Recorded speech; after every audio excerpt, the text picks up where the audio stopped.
안녕하세요. 닥터 유 유태호입니다. 오늘의 주제는 내가 지구를 바꾼다입니다.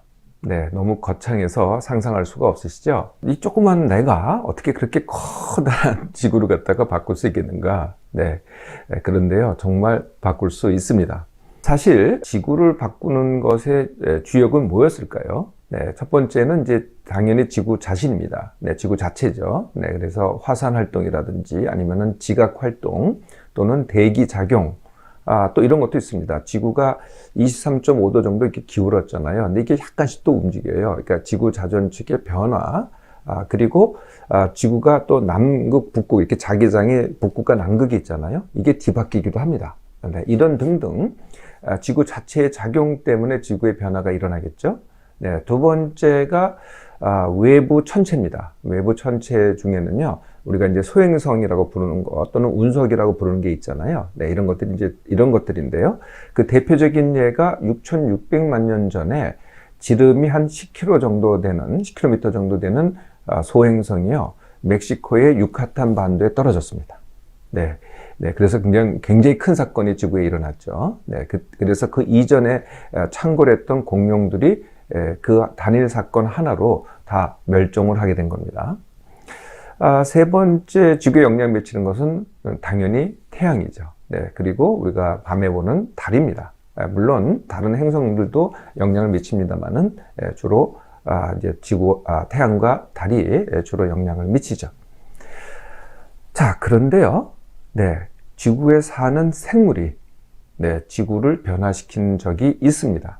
네, 그게 어떤 생물체냐면요, 25억 년 전에 출현한 남세균이라고 하는 겁니다. 남세균은요, 영어로 하면은 사이아노박테리아입니다. 한번 같이 남세균의 모습을 보겠습니다. 네, 남세균이 이렇게 생겼습니다. 굉장히 작죠, 세균이니까. 그리고 굉장히 많습니다. 네, 그리고 보다시피 초록색이죠. 네, 이 남세균이 출현하기 전에는 어땠을까요? 46억 년 전에 이제 지구가 탄생을 했고요. 6억 년 동안은 생물이 없었습니다. 네, 그리고 40억 년 전에 비로소 이제 생물이 출현하기 시작했는데요. 그 당시에 지구에는 대기의 주된 성분이 이산화탄소였습니다. 그래서 산소가 별로 없었죠. 그러니까 세균이 있었긴 있었는데 어떤 세균만 존재했냐면은 거의 다 형기성 세균입니다. 형기성 세균은 산소가 없이 자라는 세균들이죠. 그러다가 25억 년 전에 남세균이 이제 다수가 출현하기 시작했습니다. 이 남세균은요, 무슨 작용을 하냐면요, 이 햇빛을 이용해서 광합성을 합니다. 네, 광합성 혹시 다들 아시죠? 광합성은 물하고 이산화탄소를 이용해서 탄수화물과 산소를 만들어냅니다. 네, 그래서 그때부터 산소가 지구상에 출현하기 시작했죠. 그런데요, 이 남세균의 수가요, 어마어마하게 늘어나기 시작한 겁니다. 막대하게 늘어나기 시작하니까 어떻게 돼요? 산소도 그만큼 같이 늘어나기 시작했죠. 네, 그래서 점점 늘어나서 이제 현재와 같은 21%, 지구상 대기의 21%가 되는 산소가 이때부터 만들어지기 시작한 겁니다. 네, 이렇게 산소가 만들어지니까 큰 변화가 일어났는데 가장 큰 변화는요, 생물체의 출현입니다. 네, 그 중에서도 그 이전까지는 단세포 세균만 존재했거든요. 그런데 이후부터는 다세포 생물이 출현을 한 거죠. 먼저 출현한 것은 식물입니다. 네, 식물이 출현했는데 이 식물이 전 세계를 덮었죠. 그리고 이제 그 다음에 이제 동물이 출현을 하기 시작하는데요. 동물이 한 6억 년 전에 갑자기 폭발적으로 늘어나기 시작했습니다. 이걸 뭐라고 부르냐면은 에디아카라 동물군의 출현이라고 합니다. 에디아카라는 호주에 있는 한 지명을 말합니다. 거기서 주로 많이 발견이 됐기 때문에 그게 계속 이어져 가지고 급기야는 저희 같은 현생 인류가 출현하게 된 거죠. 약 30만 년 전의 일입니다. 이렇게 남세균 같은 생물체가 지구나 또는 행성 전체를 변화시키는 것, 대기를 변화시켰죠. 네, 그래서 그 다음 이제 변화 일으켰는데 이것을 뭐라 그러냐면은 테라포밍이라고 합니다. 네, 그래서 생물체를 갖다가 그렇게 많은 생물체를 출현시켰으니 얼마나 이로운 변화였겠어요. 근데 다 이로운 건 아니었어요. 해로운 것도 있었거든요. 그게 뭐냐면은 그러니까 산소가 늘어나니까 이전에 살았던 현기성 세균들은 어떻게 됐어요? 거의 다 멸종하다시피 했죠. 과거의 역사를 알므로써 지금 저희가 어떤 것을 꿈꾸고 있냐면요. 우리가 이제 화성에다가 사람이 살게 하겠다 그러잖아요. 그러면은 화성에 산소가 있어야 되잖아요. 그래서 어떻게 하면은 이런 생각을 하는 거죠. 이 남세균 같은 것을 갖다가 화성에 이식을 시켜서 거기다가 산소를 만든다. 그러니까 화성도 테라포밍을 하는 거죠. 이게 뭐 전혀 불가능한 얘기가 아닙니다. 이미 있었던 얘기이기 때문에. 그런데요, 현재에 와서 인류가 과거에 있었던 남세균만큼 지구를 변화시키고 있습니다. 12,000년 이전에는요, 뭐 사람을 포함해서 어떤 생물체도 지구를 그렇게 변화시키진, 뭐 조금은 변화시켰습니다만은 이렇게 크게 변화시키진 않았는데요. 그래서 오히려 지구에 의존하고 살았죠. 그리고 번성을 했습니다. 그런데 12,000년 전부터 사람은 경작을 하기 시작했습니다. 경작을 하면서 어떻게 됐냐면은 인구를 증가시켰죠. 그리고 문명을 발달시켰습니다. 그래서 현재 이르러서는요, 인간의 숫자가 77억 명이 됐습니다. 저나 여러분이나 그 77억 중에 한 사람이 되는 거죠. 12,000년 전을 기점으로 한다면요, 그동안에 출현했던 인간의 수를 다 모아본다면은 한 150억 정도 되지 않을까 싶습니다. 이 150억이라는 숫자는요, 남세균으로 이렇게 비교를 한다 그러면은 그 남세균의 수는 물론 이제 세균이니까 어마어마하게 또 많겠죠. 그런데 이렇게 이제 하나로 비교를 해본다면은 거의 25억 년 전 출현했던 남세균의 숫자만큼이나 크지 않을까, 이렇게 비교할 만한 숫자라고 할 수 있습니다. 이렇게 많은 사람들이 지구에 대해서 어떻게 했을까요? 지구를 개발하고요, 소비를 늘리기 시작했습니다. 그래서요, 현재 지표면이 있잖아요. 지표면의 3분의 1이 인간을 위한 식량을 만들기 위한 농산지 아니면은 축산지로 바뀌었습니다. 3분의 1입니다. 지표면의 3분의 1. 그리고 이제 사람들이 살아야 될 집, 일할 회사나 공장을 위해서 6분의 1을 쓰고 있습니다. 그러니까 어떻게 돼요? 지표면의 2분의 1, 합치면 2분의 1이 됩니다. 반이요, 사람이 점유를 하고 직접적으로 영향을 미치는 공간이 됐죠.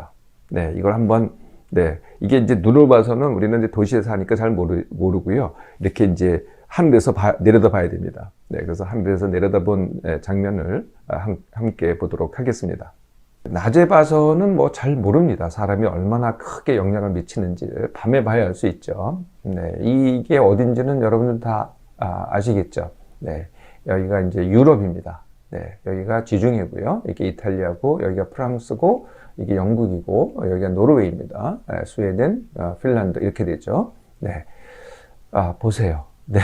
이 대륙 전체가 이 빛이 다 사람이 내는 빛이죠. 거의 뭐 반이 넘죠. 한 3분의 1가량 되지 않을까요? 전체를 합친다면은 3분의 1까지를 갖다가 사람이 점유하고 있습니다. 이렇게 크게 점유하고 있고 영향을 미치고 있습니다. 그게 이로울까요? 해로울까요? 남세균은 현기성 세균한테만 해로웠죠. 그럼 나머지는 얼마나 이로웠어요? 굉장히 이로웠죠. 반면에요, 사람은요, 지구를 해롭게만 하고 있습니다. 그 첫 번째는 뭘까요? 이산화탄소, 메탄, 이걸 합쳐서 온실가스라고 합니다. 온실가스를 이렇게 덮고 있으면요, 지구가 따뜻해지기 시작하죠. 이거를 이제 지구 온난화라고 합니다. 이게 이제 첫 번째고요. 두 번째는 오염 물질을 배출을 합니다. 그래서 지구를 오염시키죠. 뭐 대표적인 예가 플라스틱입니다. 그리고 뭐 각종 중금속이라든지 뭐 등등의 오염 물질을 갖다가 배출을 하죠. 세 번째가 지구 자원의 고갈입니다. 그래서 뭘 고갈시켜요? 대표적인 예가 우리가 에너지로 사용하는 석유입니다. 화석 연료가 되겠죠. 네 번째는요, 생물종의 멸종입니다.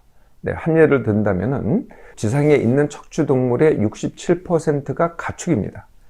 그리고 나머지 30%가 인간입니다. 그러니까 합쳐서 97%가 인간이거나 인간이 기르는 가축이 되겠죠. 그러면 야생동물은 몇 퍼센트일까요? 3%에 불과합니다. 그리고 점점 줄어들겠죠. 네, 생물종을 우리가 멸종시키고 있습니다.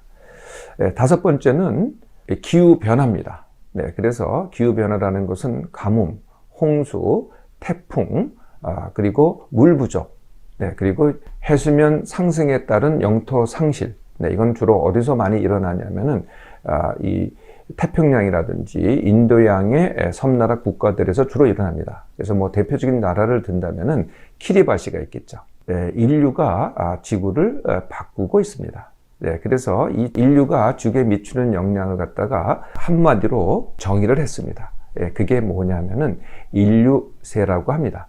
예, 이렇게 대기만 바꾸고 기후만 바꾸는 게 아니라요, 지질까지 바꾼다는 거죠. 인류세 혹시 들어보신 분들이 있는지 모르겠는데요. 지질 시대에 대해서 잠시 한번 같이 보도록 하겠습니다. 지질 시대를 보면은요, 맨 처음에 출현한 게 46억 년 전에 출현해서 40억 년 전까지를 명왕누대라고 합니다. 이때는 이제 생물이 없었죠. 그리고 40억 년 전부터 아까 말씀드렸던 25억 년 전까지 남세균이 출현한 이 시기까지를 시생누대라고 합니다. 이때는 이제 주로 현기성 세균만 살았었죠. 25억 년 전부터요, 5.5억 4천만 년 전까지 이때를 원생누대라고 합니다. 식물이 창고를 했고요. 네, 동물이 출현하기 시작했죠. 그리고 5억 4천만 년 전부터 지금까지를 갖다가 현생누대라고 그러고, 네, 많은 동물들이 출현을 했습니다. 그리고 살고 있고요. 이는 또 각각 고생대, 중생대, 신생대라고 합니다. 그래서 이제 지금 우리가 신생대인데요. 네, 신생대는 다시 제3기와 제4기로 나눠집니다. 네, 제3기는 아까 말씀드렸던 소행성이 떨어졌던 6,600만 년 전부터 258만 년 전까지, 네, 이를 갖다가 제3기라고 그러고, 그 이유를 갖다가 제4기라고 하는데요. 258만 년 전부터 아까 말씀드렸던 12,000년 전까지, 이때까지를 홍족세라고 합니다. 그리고 그때부터 현재까지를 충족세라고 하는데, 이게 전문줄을 알았거든요. 예, 그런데 이제 우리가 너무나 큰 변화를 일으켰기 때문에 인류세라고 합니다. 예, 그래서 아직은 논의 중이긴 합니다만은 대체적으로 1945년 이후부터가 인류가 지구에 큰 영향을 미치는 인류세가 아닐까, 이렇게 합의를 해가고 있습니다. 이렇게 인류 전체의 지구에 대한 영향을 한 사람으로 환원해 보면은요, 딱 두 가지가 됩니다. 네, 첫 번째는 한 사람이 평생 동안 쓰고 소유하는 물질, 에너지, 땅입니다. 네, 그래서 뭐 식량이 되겠죠. 그리고 내가 살고 있는 집, 내가 일하고 있는 회사나 공장, 이런 게 되겠고요. 그리고 내가 쓰는 물건, 그리고 내가 쓰는 에너지, 그리고 도로라든지 또는 뭐 상하수도 시설이라든지 이런 인프라가 되겠죠. 두 번째는요, 네, 식량이 굉장히 큰 부분을 차지하는데요. 식량 중에는 육식 섭취가 그렇습니다. 육식은요, 우리가 이제 가축이 이제 주된 게 될 텐데요. 가축을 갖다가 기르려면은요, 굉장히 많은 곡물, 물, 그리고 땅이 필요합니다. 이게 이제 낭비가 되는 거죠. 두 번째는 이 가축이요, 뭐를 배출을 해내냐면은 메탄가스를 배출해냅니다. 아까 제가 온실가스 중에 두 개를 말씀드렸어요. 하나가 이산화탄소고 두 번째가 메탄가스라고요. 근데 메탄가스가 물론 적은 부분이긴 합니다. 그런데 이 메탄가스는요, 온실가스 효과가요, 이산화탄소의 25배입니다. 네, 온실가스 효과가 굉장히 크죠. 이 메탄가스를 주로 누가 배출을 하느냐? 네, 주로 대부분을요, 가축이 배출을 합니다. 이렇게 인간은요, 지구를 해롭게 바꾸어 왔습니다. 내가 지구를 이렇게 하는 방법, 의외로 단순합니다. 평생 동안 내가 쓰는 물질, 그리고 에너지를 줄이면 됩니다. 그리고 육식을 과다 섭취하는 분들은요, 조금, 네, 채식의 비중을 조금 늘리면 되고요. 한 가지 더 말씀드린다면은, 내가 소유한 것 중 필요 없는 것이 있다. 그러면 그걸 필요한 사람한테 주면 됩니다.